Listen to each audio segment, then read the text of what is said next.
If you've ever been disillusioned, disappointed, or discouraged in your search for love, and you know there has to be a better way to find the healthy, soul-filling love you've always longed for, then you've discovered the podcast for you. I know, as Ken's work personally has led me to find the love of my life. So here's your host of Deeper Dating, Ken Page. Hello, dear community, and welcome to the Deeper Dating Podcast. I'm Ken Page, the author of the best-selling book, Deeper Dating, the host of your podcast, and the creator of the Deeper Dating Intensive. And today I am so excited to have my dear friend, Darla LeDoux, with us today, teaching us how to access our personal magic. And Darla is the author of Shift the Field and the founder of Sourced, a premier graduate school for transformational leaders. I'm going to tell you more about her in a moment, but I'm very excited about this episode and honored and privileged to have you here, Darla. I'm thrilled to be here. I love you, Ken, so much, and I love your work. So I'm delighted to see what comes out of putting our heads together about this. I feel the same way. So, folks, this is Deeper Dating, and this week and every week, I try to share with you the greatest tools and insights and awarenesses that I know to help you find healthy love and keep it flourishing and heal your life in the process, because the skills of dating are nothing more than the skills of intimacy. And if you want to learn more about this work, just go to deeperdatingpodcast.com, and there you'll find transcripts of every episode, and you can join my mailing list and receive lots and lots of resources and information. So glad to have all of you here. And Darla, so glad to have you here. And I want to tell people a little bit about Darla, who I adore and respect very much. So Darla, as I said, is the author of Shift the Field and the founder of Sourced, a premier graduate school for transformational leaders. And she supports coaches, consultants, creatives, and healers to offer and deliver deep transformational work with their magical gifts, which she'll be teaching you how to access. She's a chemical engineer turned intuitive guide, and she's masterful at turning intangible concepts into practical ideas that make a difference. She teaches, and I know that is true, she teaches clients how to alchemize old, stuck energy patterns to create quantum-type leap results financially, in their business, and in their lives. Shift the energy field and transform the experience of life. And she and her team at Sourced envision a world where transformation is the norm, where inner knowing is our guide, and where we trust that life is unfolding perfectly to bring forth our fullest expression. And they offer divinely guided business coaching and a transformational leadership certificate, the Certified Source Leader. Darla, welcome. And I am so excited about my community learning from you how they can access their own magic and how that magic can help them find love, keep love alive, deepen into intimacy, and support and enhance the projects and missions that they have in the world. So welcome. And why don't you tell us something about your story and what brought you to these insights in this place in your life? Yes. Well, I first want to start with I'm not a relationship expert, and I've learned a lot about that from you. Relationship has actually been my big area of struggle. And, I know we'll talk a little bit today about relationships and abundance and how they connect. And the work that I've done inspired by having relationship breakdowns has really caused me to grow as a person and as a business owner. So I'm really excited to dive in and share about that. And, in my professional journey, as you said, I was a chemical engineer. I had a great job at Procter & Gamble. I got promoted really quickly to senior engineer. And in my performance review, when I got promoted, one of the things they said to me, they said, your soft skills are great, Darla, but you might want to tone them down a little bit here because they'll only get you so far.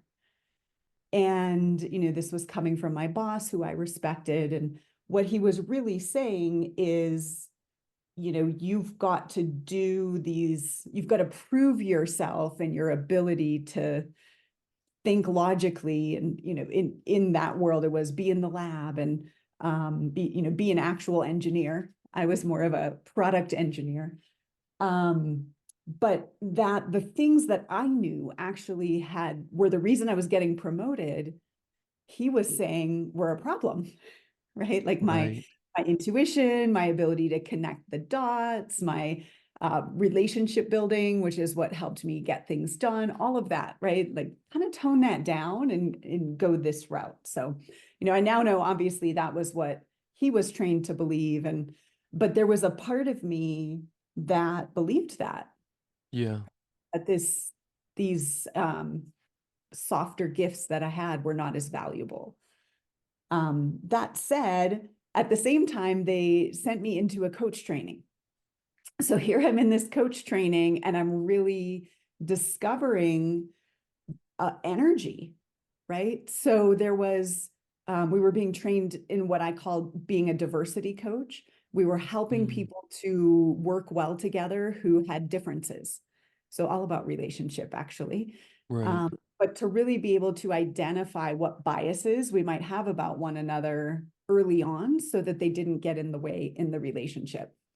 And in this training, we had to own our own biases and filters about life. And in that process, I discovered that I had biases and filters about life. And I didn't know that before. And it was one of those moments where, I call it my punch in the gut moment, where I thought, why doesn't everybody know this?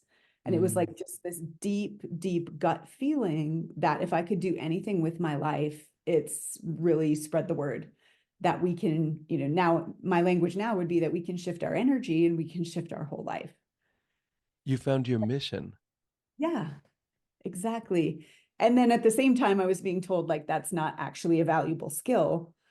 So I was conflicted about it. I call it Right. my years in the self-help aisle when I thought about starting a business and then I got scared. And then I thought about, becoming a coach or, moving into at least a helping profession. And then I got scared until my stepdad died and I got divorced and the first time.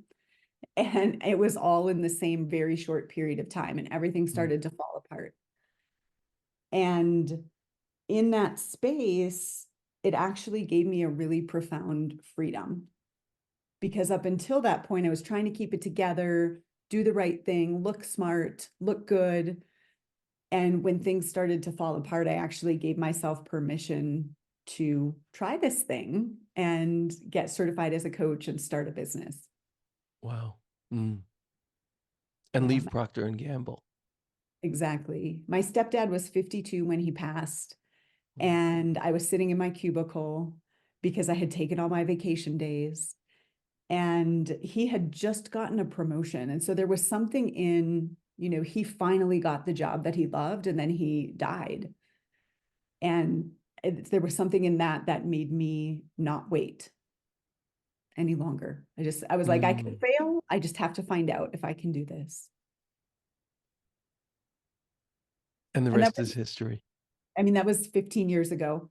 So I've been in business ever since. And yeah, developed a lot of bodies of work. And we're going to talk about one today. Beautiful, beautiful. And in that, this discovery of finding and embracing your magic came out. And that's what we're going to be talking about today. Is that right? And, Yes. I just want to say, knowing you, this magic does come out. Something about you that's amazing is that there is this softness and this gentleness and this generosity, but you create a lot of abundance, like in very real and practical and big ways. And what a beautiful, beautiful and amazing combination. So tell us how we can identify our magic and how we can use it in our lives. Teach us. Yes. I have to say, when you talked about the softness, my name, Darla LeDoux, means the soft one, the sweet one. Huh. And when I found that out, I was so upset, Ken. I thought that these are not good qualities to have in life. I'm going to get eaten alive. But it really is a great strength. So, and it's one of the magics I call compassion magic. So we'll talk about that. Beautiful. But what I want to frame up is I'm going to share with you there's 6 types of magic, and I call it sourced magic. So this is where we resonate. The magic, it isn't us, right? It comes from our connection to the divine. Can you call it your inner mentor? And it's just the what I'm about to teach is different ways to access your inner mentor and how you might experience it in life. So for me, Beautiful. source is not religious. It's you could call it God, the universe, the collective consciousness, energy, knowingness. You call it whatever you'd like. I call it all those things. Yes. All of it, right? And it's us, right? It's in us, and we're connected, and we are part of it. And we perceive ourselves as separate, but we're not, and we can access that at any time. So these magics are not this thing that are embedded in us and they're just ours. They are a link and a connection and a portal to the source. They're not just separate and in us. They're connected to a source. Yes. And I will say, first of all, I developed this out of necessity. And I think it had to do with COVID. And I was leading a virtual retreat, and I noticed the clients that I was working with at that time were very often coming to me and saying, I'm getting that I should do this. What do you think? I'm getting that I should do that. What do you think? And more than ever, I think because of all the fear in the air during the pandemic, right? Like people were really wanting me to tell them it was okay to know what they know. And so I had the group gathering for a retreat, and I thought, how do I give people permission to know what they know and to trust that the way source is communicating with them is real, and to Yes. not need to go ask permission? And, sometimes we do need that affirmation in the beginning. And in my programs, I create space for people to play with their magic and to learn and get feedback and to trust that it's real. But that's where it came from. I sat with looking at the patterns of how people, because if someone would say that to me, I would say, well, tell me what you're experiencing. Right? And we would feel into how they were getting that message and then say, okay, and now what do you think? And they would decide for themselves it was true. So I started to look at the ways people were experiencing their knowing and mapped it into these 6 buckets. Beautiful. I taught it at retreat. It was extremely helpful. Taught it again. It was extremely helpful. And so then I turned it into a quiz and a framework and little reports and practices and all of these things. And the other thing I want to say to frame it up is, more recently, I've talked a fair amount about intimacy, Ken, and how, just like my manager in corporate told me, like, tone this down. It's not okay here. We're taught that it's not okay to know what we know. Like a lot of people at a young age were taught in systematic ways to shut this stuff down, right? Yeah. And so then you get into a relationship with the person that you're supposed to be closest with. And Ken, I'm in a relationship now that was birthed out of the deeper dating intensive. And I'm watching myself practice this. And sometimes I'm excellent at it. Like my magic shows up and I express it. And sometimes I shut it down. And then I notice this distance between us because I'm not saying it's there, or I'm not honoring what's true. And then as soon as I do, then intimacy is restored. And so Can I just say something about that? Yeah. Oh, I'm sorry. Finish your sentence and then I'll say that was something. it.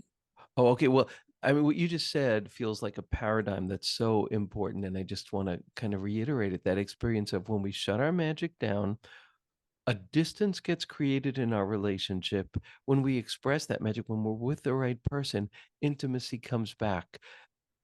Yes. That's huge. That's huge. And it doesn't feel like it's that. Like we shut our magic down and then we wonder why and we feel the emptiness. It's not like we're like, "Oh, I shut my magic down and that's exactly why the intimacy is gone." No, we shut it down and then the intimacy is not there in the same way and we experience emptiness and pain and don't know why, and that's the reason. Mm, yes. And for me, I go into then collecting evidence about what's wrong with the other person. And every single time I can go back to, oh, yeah, I just forgot to express what was true for me. This is such a huge formula you're saying. I mean, that's that's an archetype, right? That's so deep and universal and powerful. Thank you. Yeah. Yeah. And I will say that being in a relationship where it's safe to practice and to express and to mess it up and then do it again and You know it. critical, right? And You in the know it. past, I haven't had that. Right. Yeah. Okay. So there are 6 types of magic. So just remember this is permission to honor it, right? Just like Mhm. your core gifts. So, there may be some overlap for people who Sure. study your Yeah. work with the core gifts. So the first is compassion, Mm. compassion magic. And, I work with transformational leaders who are working with clients. And so we talk a lot about how it shows up with your clients, this magic. But compassion magic is a tendency toward complete non-judgment. It is a heart energy, a heart magic. When people are around you, they feel safe. They feel like they can breathe. They feel seen, right? Like I believe the definition of compassion is to feel with. Oh, So they don't feel alone when in your presence. Now, compassion magic, I feel, can often forget to set boundaries, but that's our biggest asset. It's actually the biggest gift. So if you think about when someone is struggling with something, you can hold space for that. You can be with that yes. Yeah. without having to rescue them or try to help them get out of it. Right. And that's true compassion. So a lot of times, if a compassion magician hasn't practiced their boundaries, they'll be in the rescuing mode or the Yeah. fix mode or the seeing the potential mode, right? Because they're not judging and they're looking past these things. But really, when someone has cultivated that magic to see and love the world and hold space for whatever shows up without having to fix or change it, that's the magic. Beautiful, beautiful. It's almost like the naive magic and then the skilled magic. Um, Yes. yeah. Yes. Beautiful. Um, yeah, if I'm thinking about in relationship, a compassion magician, like if you were well, first of all, if you get into a relationship trying to fix someone, that's going to be problematic to begin with, Yes. right? You Yes. probably have a lot to say about that. Um, and we could also have learned to hold it back. And this is Right. something I hosted retreats for a long time. I still host retreats, but I was doing this and I didn't have this context of the value of compassion.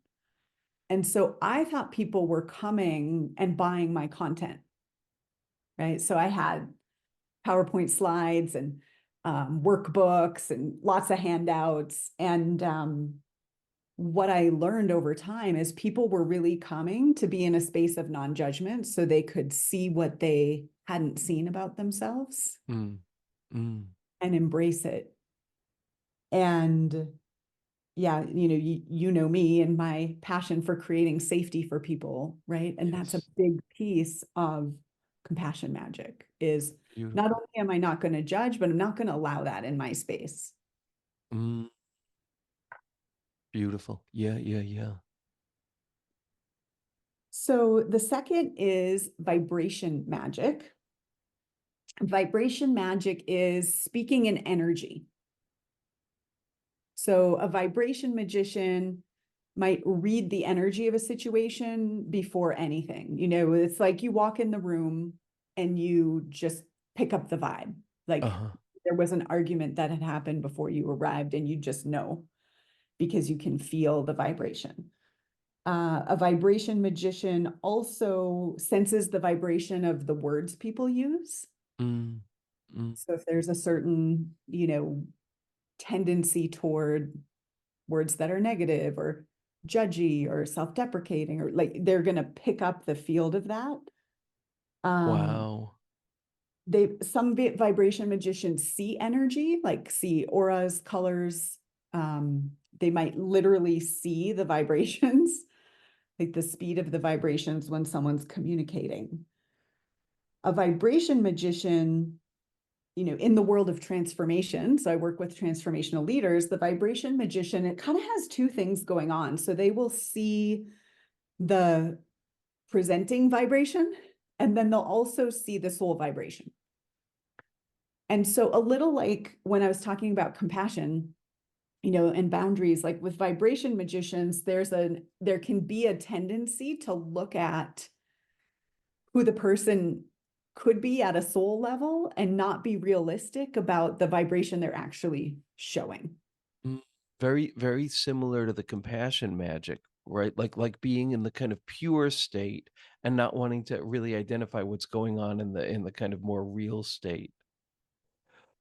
Right. Mm. So how Uh, does that show up in an intimate relationship, vibration magic? well, what I would say, you know, if we're thinking about creating intimacy, it would be being really honest about what you're experiencing vibrationally. Mm. And, you know, I would say I've had this scenario in my current relationship a few times where I've said, "Oh, I hear you saying that, but the vibration I'm picking up is this." Ah, that's such a skill to be able to do that. Yeah, yeah, yeah. You know, we've all had that experience, right? Where I know I did in my past relationship of hearing the words, and something in me was not believing the words, but then I didn't have the tools to express, or the trust in myself, or the trust in Mm-hmm. the other Mm-hmm. person that it would be received to be able to say, like, that doesn't feel right. Yes, yes.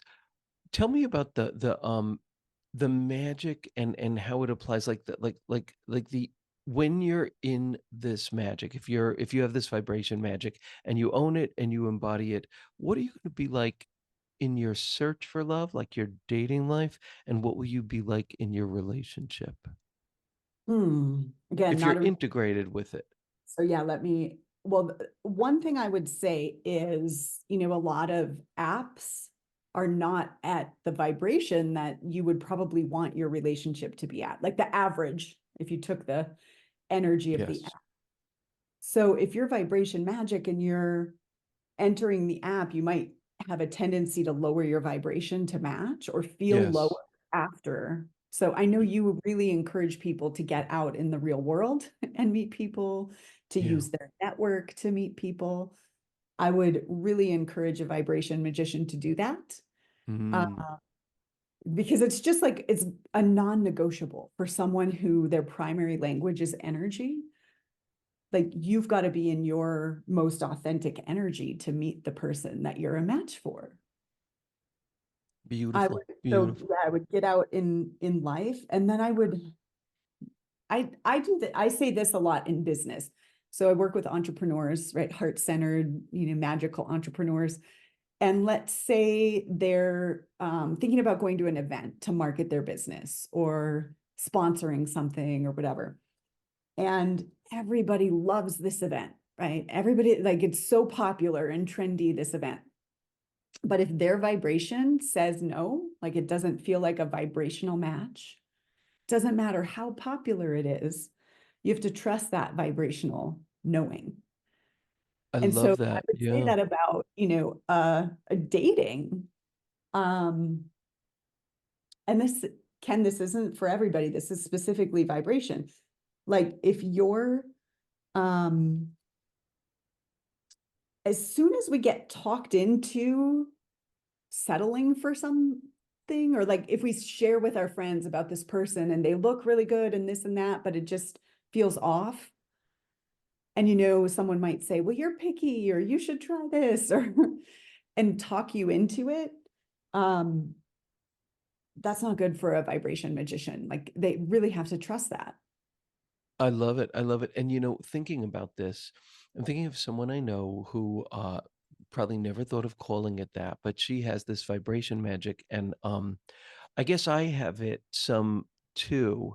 And I think that one thing that can happen, tell me what you think about this, is that if you've got that and something doesn't feel vibrationally right, but you're not trusting yourself, basically you will shut down to intimacy. You'll have to create an unconscious wall because your deep insides don't feel like you could protect them because they're not honoring the fact that your being is saying this vibration does not feel right. And it's tough being a vibration magic person because people try to convince you that the way they're acting is really who they are, but your insides are resonating in a different way. So it could be really confusing. So I guess it would be, these are just different ways that it's so important to trust when it doesn't feel right. And in the land of dating, oh man, is that important? Because someone presents in a particular way, but your gut tells you that there's something off in the vibration. So that's really exciting. I think you're right. It can be hard and a little lonely because there's probably going to be more no matches than matches. Mm-hmm. Not just in dating. Like, obviously in dating, we're looking for a person, most of us. Um, but just in life in general, the vibration on the planet isn't, it's moving in a more conscious direction, but the average isn't great, right? So you're going to have a lot more no's, and it can feel scary to think, like, will I Yes. find my people, my community? But we're here. Yes. Yes. Yes. That's so trusting your vibration magic. That's great. Thank you. Yeah. So the next is recognition. Recognition is interesting. Everything has a shadow.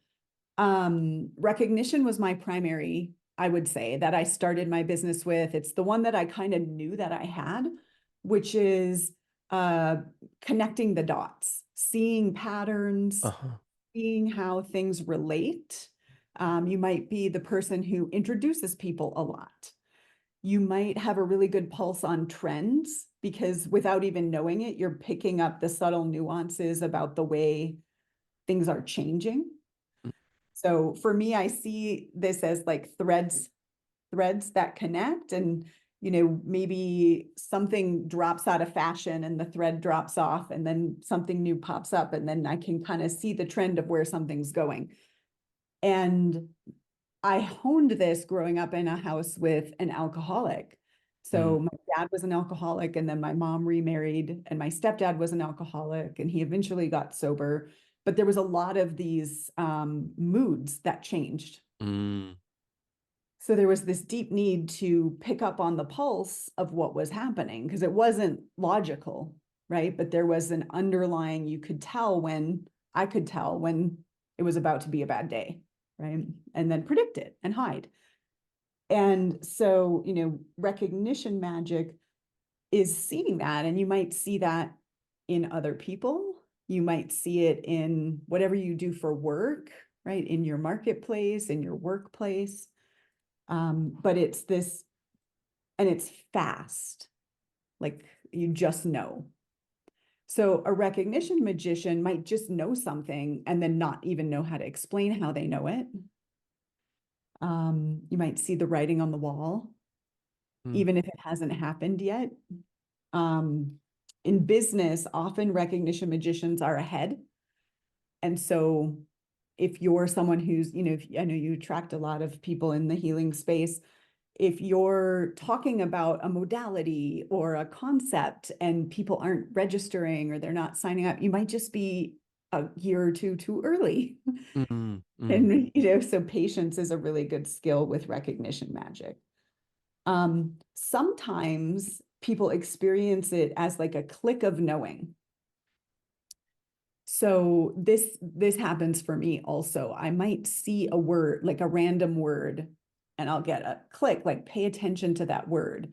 And then someone else will say it. If you get things showing up in threes, we've heard that that phrase. Yes. Someone who's guided by things happening in threes is probably a recognition magician. Mm, mm.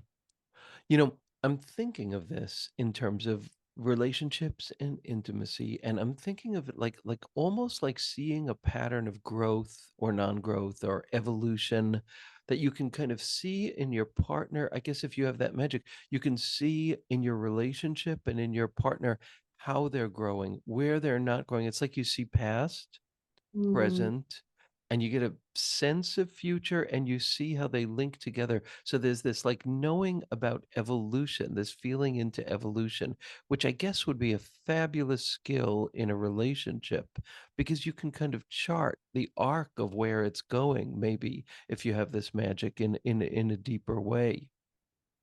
Does that yes, feel true? definitely, definitely. And then, you know, in this world of transformation, to me, it's important to trust that my partner will transform as we grow, right?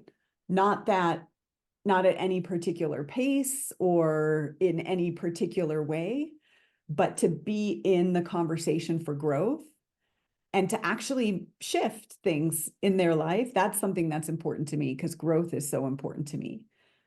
Um, so yeah, I would say you know, you can kind of get a sense of, oh, is this person in for that same kind of life?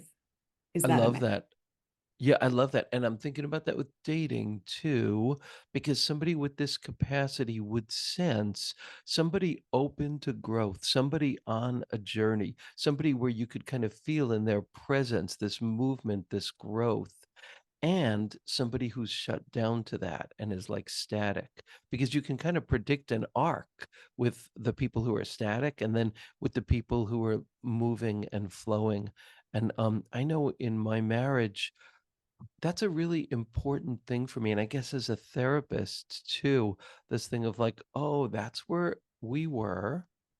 This is where we are.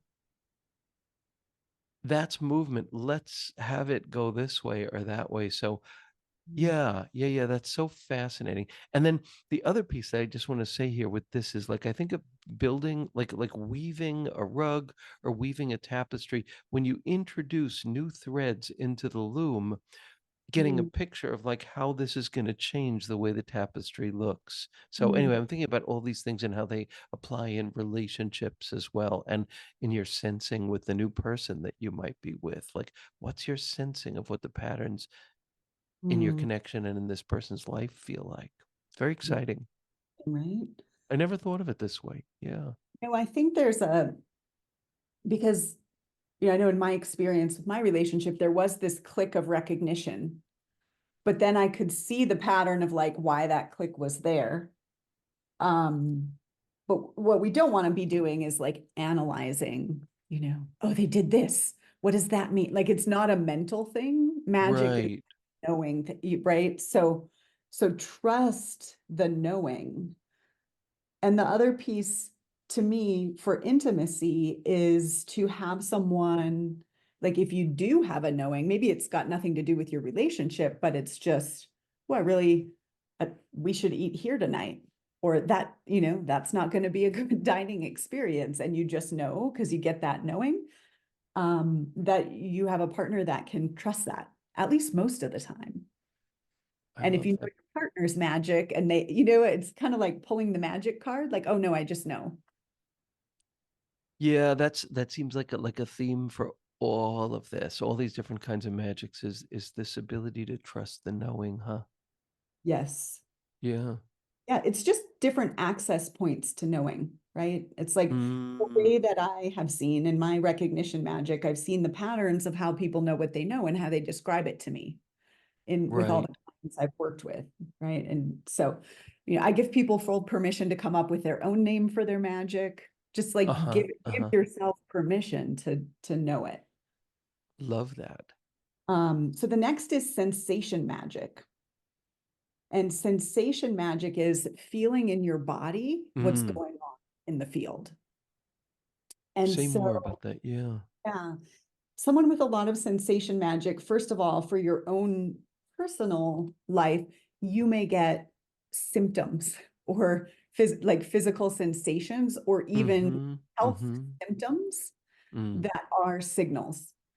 So, I fell and dislocated my shoulder at one point, and it was like, oh, I really was carrying a lot, right? That represents shouldering the burden. Mm. Um, you might get, people get their eyes flicker or a ringing in the ear, different things that signal something, right? And what I found is there's some common things, right? Like there's the dictionaries. Louise Hay has one. There's another one that I use a lot, that's name is escaping me, that are kind of dictionaries of physical symptoms and what the emotional undercurrent is. So as a sensation magician, you might get your own information about you and if you're ignoring something, it could show up in a chronic pain. But sensation magicians also pick up what other people are feeling. They pick up the energy patterns in other people. So this is the most closely associated with being an empath, right? Like you're feeling what other people are feeling physically, Mm. but it's an Mm. energy. So for me, like this, the first time I really knew I had this, I was hosting retreats a lot, and I started to suspect that I physically felt the room in my body. And then one day we went to lunch, came back. I had eaten something like really neutral. I was feeling great, come back in the room, and I immediately had like an excruciating stomach ache. And I asked who in the room, does somebody have a stomach ache? And someone raised their hand, and she's like, I've been sitting here trying to decide whether to raise my hand. And then, she had something going on that she needed to share. And it was like my body was telling me that. And so now I've learned to work with my body so I don't get excruciating pain. But this was something, Ken, I think I always had, and I numbed it. So I gained a lot of weight when I was young. I was really heavy, so I didn't feel all of the things that I was feeling in my body that the people around Mm. me were experiencing. And so it was only through doing my work that I started to notice this and then started to trust it. And then I started to get messages from my inner mentor to actually use it more. And I argued about it, in my head. And because I thought this is a really impractical gift, like I don't want this gift. But it's been extremely helpful. Just this morning, I did a session with a client where we could pinpoint where the energy pattern was stuck in her body and immediately when it initiated. Wow. Wow. Beautiful. This one I think about sex too, because if you feel things in your body, you will feel what feels right and what doesn't feel right, what suits your energy, what doesn't suit your energy in really, really deep ways. I guess in each one of these, you feel both pain and joy even more intensely in your relationships. So, yeah, this is a really important one. And there's this concept called projective identification, which is if you're a therapist and all of a sudden you start feeling things in session that like don't feel like the normal thing you feel. It's this concept, projective identification, your client, and this may be particularly true with clients who experience more disturbance. Mm. They are unconsciously wanting you to feel what it's like inside their being. So this feels like very, very connected to that. Yes, yes. And sensation magicians need a lot of practices to not take that on, right? Yeah, yeah. To be able to release the energy and to discern, is this mine? Is this someone else's? Yes, yes. Okay, so next is expression magic. And this is one that I've been playing with lately, Ken, which is really expressing source energy without Oh, censoring.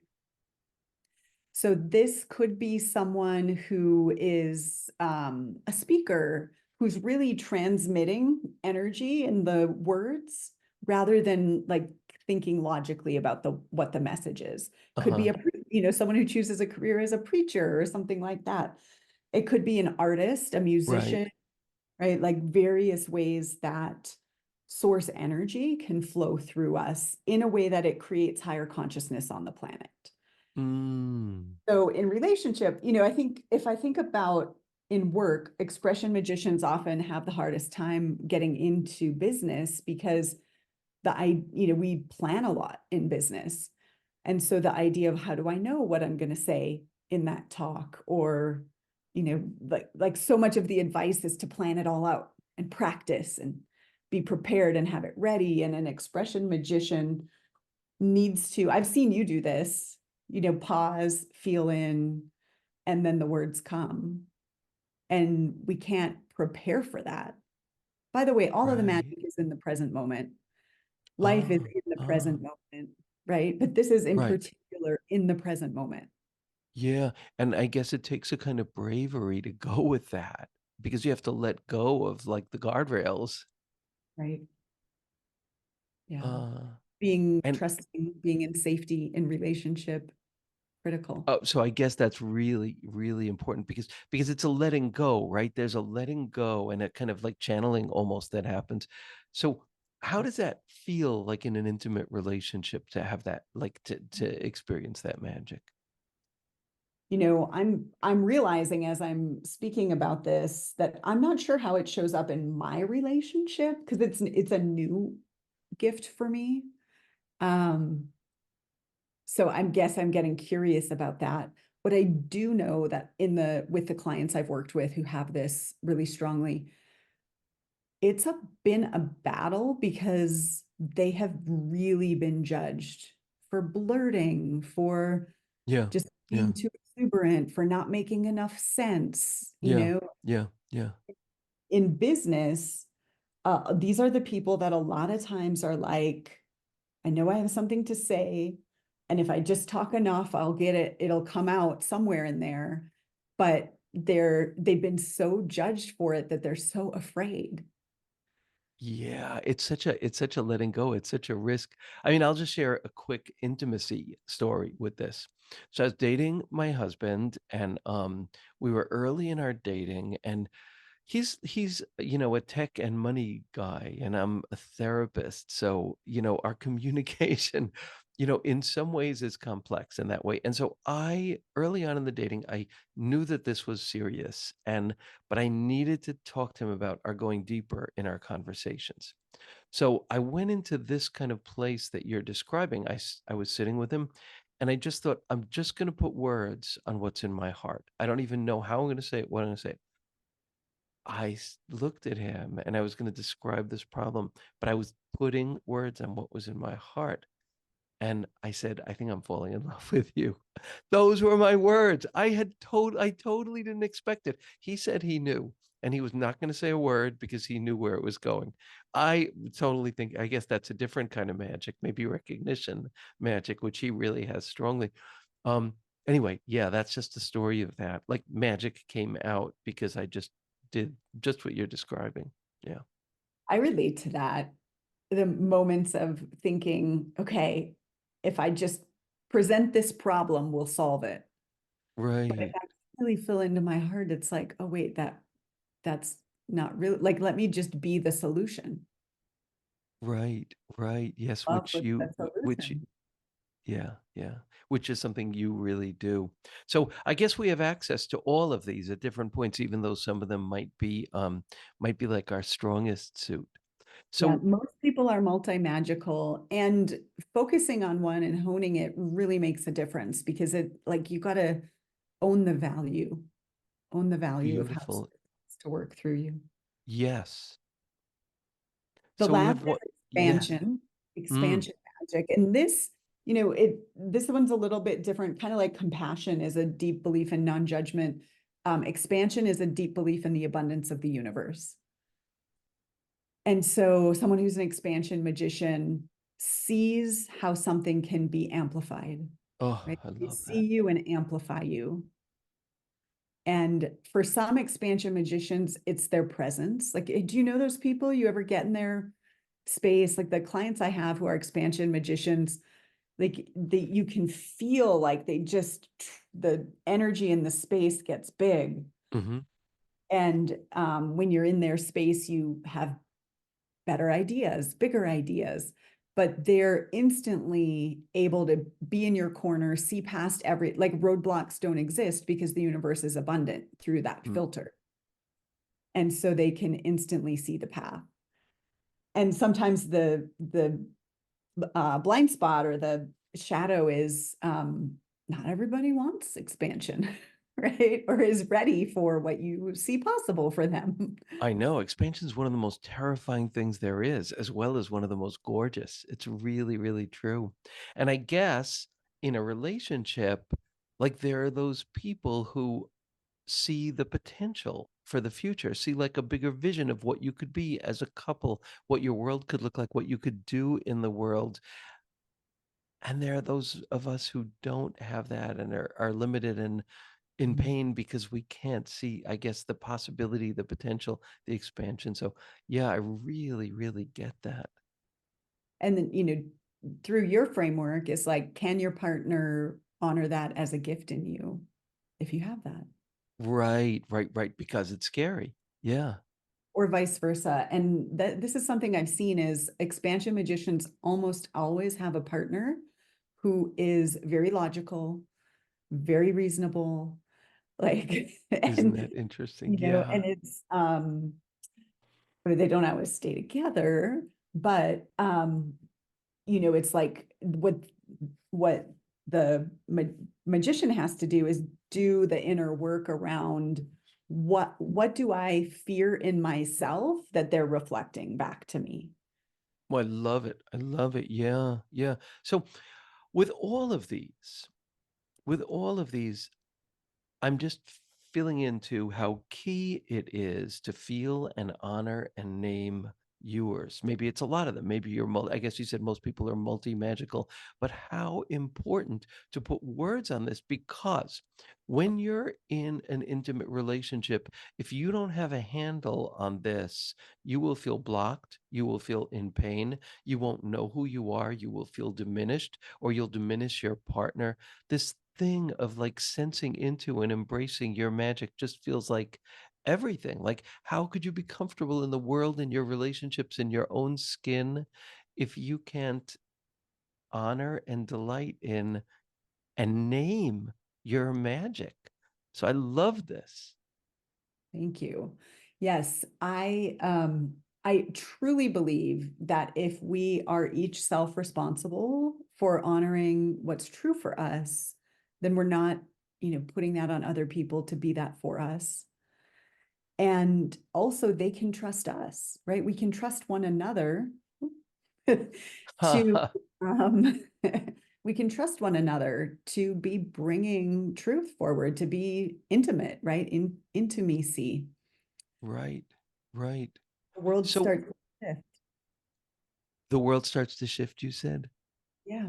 Yeah, yeah. I guess that's the transformation piece, transformation of relationship, transformation of ourselves. I love these thoughts. I love the thought of walking around comfortable in your own outfit of these magics, like really making room for them and allowing them and loving the garments, loving these things. So, all right, people want to learn more about what their magics are. How can they find this out? How can they learn about your work? How can they like name their magic and know what to do with it? Yeah, there's an assessment, a little sourced magic quiz Oh, at beautiful. firstexperience.com/quiz. And you answer 8 or 9 questions and you get a personal report that we type your top magic in the report. And most people are multi-magical. What I believe is breathe in, feel in, trust yourself in your answers, and what pops is what wants to be worked with. So we have more Mm, than one, there's the ones we honed and the ones we hid because people judged them or felt too scary for us yeah. to have that kind of power or insight, especially at a young age. And so, you might find one that you think that's not me. I've seen this happen a lot, especially with compassion magic. And then as people feel into it and embrace the magic and the value of it, we have to do the healing of where it was diminished or the reason we hid it in order to step into that. Beautiful. Yes, yes, yes, yes. Say the URL once again. Sourced with a D sourcedexperience.com/quiz. Beautiful. And of course, it's going to be on Deeper Dating Podcast in the transcript of this episode. Tell us more about how we can learn about your work and learn from you and those folks who are transformational leaders, how they can get to work with you. Yeah, I'm on LinkedIn and Instagram, and sourcedexperience.com is the main website. I have a retreat coming up this September called Activate Your Magic. So if you want a place to come and play and be in person with my team and I and experiment with your magic, it's here in Colorado in September. Oh, beautiful. And I just want to say, like, I know a lot of teachers and a lot of transformational leaders, and your capacity for both creation and kindness and goodness and powerful transformation it's very rare. It's very rare and very beautiful to witness. Thank you, Ken. I'll receive that. Mm, mm. So any last thoughts that you want to share for everyone who's listening and thinking about what are my magics? Anything last words you want to share with folks? Create space for magic. You have to create space for it. And, this really can be, making a space in your home, a time in your schedule, and, being disciplined, devoted. But I want to give you the knowing that for most people, that's challenging when we're not in the habit of it. So I highly recommend putting yourself in a container. I put myself in Ken's container of the Deeper Dating Intensive when I knew I needed support to heal my relationship wounding. And, we need each other. We need support, like make space for it, whether it's coming to my retreat, getting in Ken's intensive, hiring someone who can hold space for you. Ken, when I was in the process of doing this work, I had done an event.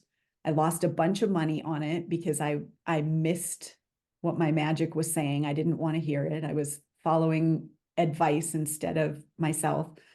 And after that, I hired a coach. She sat on the phone with me while I just sat and listened. I mean, this is why I know how to hear my inner mentor, because I hired a coach who sat with me silently week after week for an hour until I learned to hear, because I was so busy, right? I was so indoctrinated in doing and, sounding good and looking good. And I really needed to let go of a lot of that. And don't be hard on yourself if you struggle to hear or to value it. Just like give yourself some space. So find a container, a supportive container, give yourself space, be kind to yourself, and discover your magics. Thank you, That's Ken. great. Thank you. This is great. I am so excited to hear from people. You can share with us what your experience is with this, and you can reach out to Darla and find out more about her work and learning about your magics. And Darla, thank you so much for being here. And thank all of you for being here at the Deeper Dating Podcast.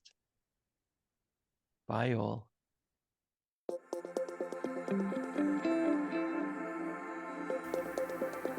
And that's it for today's episode of Deeper Dating. Be sure to go to deeperdatingpodcast.com, as Ken has a few more gifts for you. Then join us on the next episode.